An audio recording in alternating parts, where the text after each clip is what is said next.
got trapped in an empty room with random buttons on the wall where each sets off a chain of events. Let's check it out. Today I will show you a comedy, fantasy, mystery film from 2009, titled Symbol. Spoilers ahead. Watch out and take care. A Japanese man wearing very colorful pajamas wakes up in a white, empty room with no doors or windows and no apparent ceiling. When he approaches one of the walls for a closer look, he finds something peculiar sticking out of it, a protuberance shaped like a male member. After poking it a couple of times, he presses the tip, which causes hundreds of giggling baby angels to come out of the floor and walls, staying there only for a couple of seconds before they go back the way they come. One thing they leave behind, however, now all their members are sticking out of the wall and floor. This is the phase known as learning.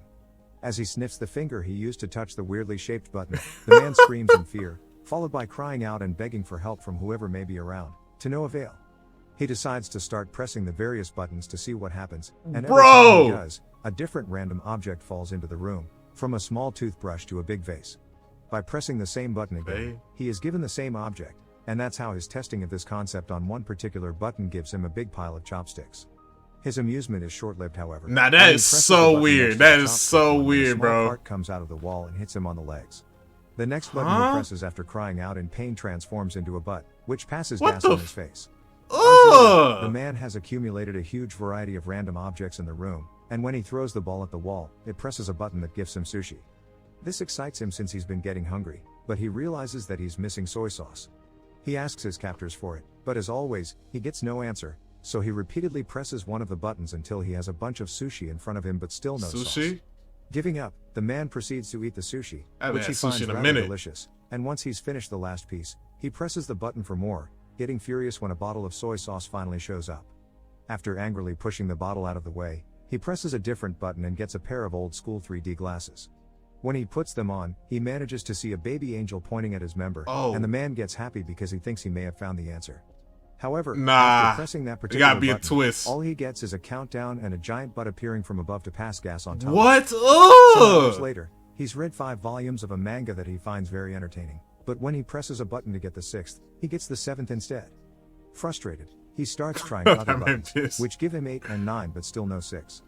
The last button he tries, though, has an important surprise for him. It opens a section of the wall that hides a door behind it.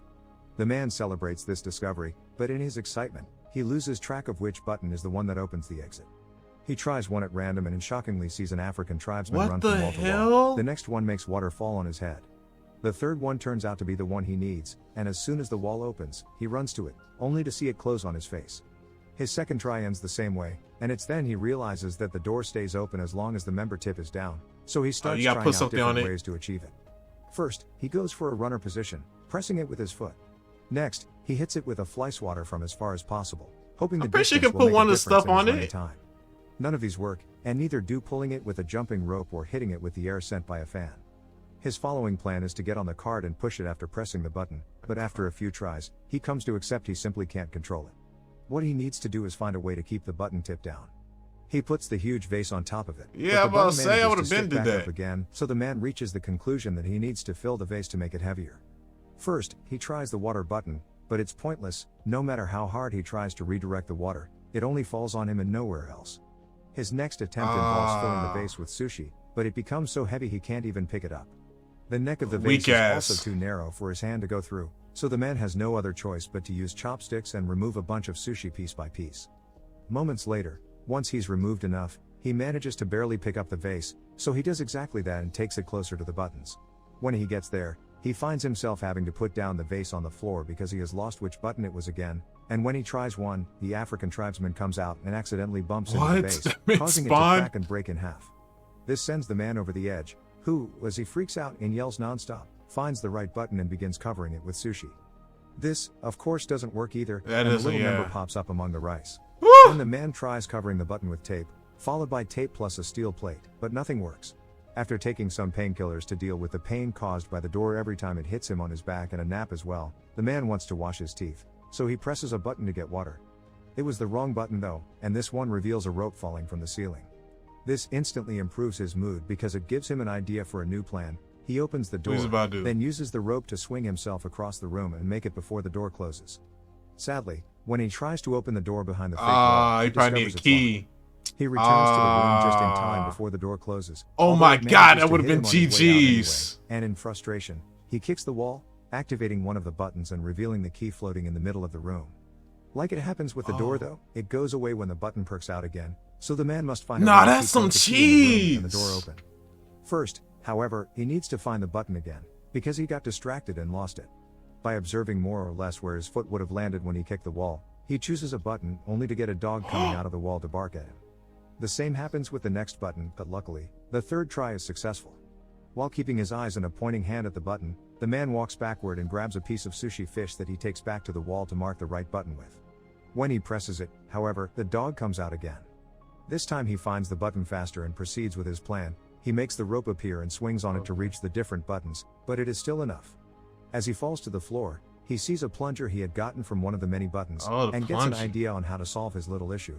He can use the plunger to touch the wall and push himself farther. After one failed attempt, the plan goes smoothly, and the combination of swinging on the rope and pushing himself with the plunger allows him to press the button key, grab the key, press the door button, and reach the door before it closes. He wastes no time and inserts the key in the lock. It better not be the wrong key though. But when he tries to open the door, he finds a nasty surprise. It also has a secret lock on the top that requires 3 numbers to open it. The man rushes out, getting hit by the door as it closes, and in frustration, he throws the plunger at the opposite wall, activating the button that releases the African What type plunger. of BS is As he that? walks by, he realizes What's good, croissant? there are 3 numbers painted on his forehead, which must be the combination he needs. Since the time behind the door is limited, the man goes through the process of doing the whole swinging on the rope and jumping deal 3 times, one for each number to be put in. The third time, he stays there and opens the door, which is a bit stuck and he has to push extra hard to open it. When he finally manages to do so, the piece of wall behind him closes, leaving him trapped and without enough room to finish opening the door. Devastated, the man sits on the floor and starts crying, remembering all the objects he had gotten from the buttons. He had been locked there too, but at least he had room to move and entertainment, and now he realizes he didn't appreciate what he had while he could. Suddenly, he feels a breeze on his face coming from the left wall. As soon as he touches it, he finds a crack that indicates it's a fake. He wastes no time and pushes the panel open before running out of there, soon reaching a mysterious hallway floating in a pitch-black area. It feels like he spends an eternity running towards an exit, and when he finally makes it to a room, his hair is longer and the colors of his pajama have faded.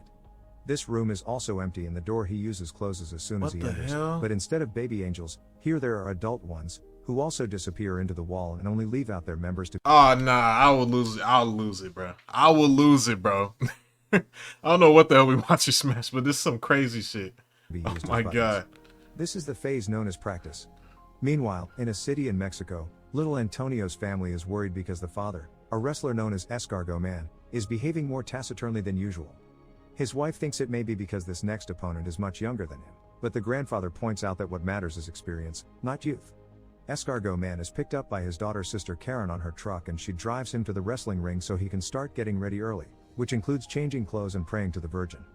At school, Antonio is being bullied by his classmates for betting on Escargot Man, calling him a weak loser. As the time for the match to start approaches, Sister Karen takes her van again and picks up Antonio and their grandfather to take them to see Escargot Man in action. Karen doesn't stay though, and Antonio and his grandfather find some of the last seats for themselves right before the show begins. The first team that enters the ring are the Northern Tough Ones, formed by Super Demon and Tequila Joe. Then Escargot Man and his partner Silver Eagle come in under the team name Kiss Me A Lot. Silver Eagle is the first one to fight for his team with a brilliant beginning, but he's soon overpowered when the Northern Tough Ones fight him together instead of one-on-one. They keep gesturing at Escargot Man, asking him to join the fight, but he refuses to do so until Silver Eagle pulls a trick to make Super Demon and Tequila Joe hit each other, allowing him to escape. Escargot Man is quickly overpowered as well.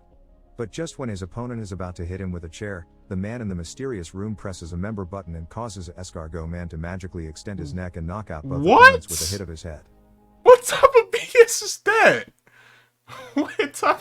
Oh no, now they just lost me, bro. Nothing happens, which calls the man's attention, so he keeps pressing the same button, causing Escargot Man to knock out Silver Eagle, the referee, Antonio. I was wondering how this connects to the story. Seeing no results, the man starts trying out different buttons. One causes the singer of a metal band to breathe fire above his audience during a concert in Los Angeles. The other makes a Russian magician fail his trick when he tries to make his assistant disappear, and the third one makes a man in China bark at his own dogs. The man is about to give up when he sees some light coming from above and notices that unlike the last room, Here there is no ceiling and he can see the angels flying around in the distance. He decides to try something completely new this time. Instead of pressing the member buttons, he will use them to climb the walls. It works, Wow. and every time he grabs a button with his hands or steps on them with his feet, something amazing on Earth happens, from flowers blossoming to an elephant dying. Oh, The nah. highest he goes, the more complex the That boy effects Mother become. Nature right It's now. not only nature anymore, there is also humanity in both the little and the big things, like a toaster and landing on the moon. By the time he makes So it he's- to the he's top, kinda like a both the god man's right now, hair and pressing all beard these have grown buttons long, right- and he doesn't need to hold on to the wall anymore. Now he can float as well, just like What the the- angels, and using all his experience Oh, gained from nah. training at the previous rooms, he embraces his role of God and begins choosing humanity's biggest hits on Oh, nah. What the hell type of plot shit is what? Now this man is God. purpose instead of randomly pushing buttons. By the time he's done, he's surrounded by What? feathers instead of walls, and he enters a glowing portal that takes him to the last room.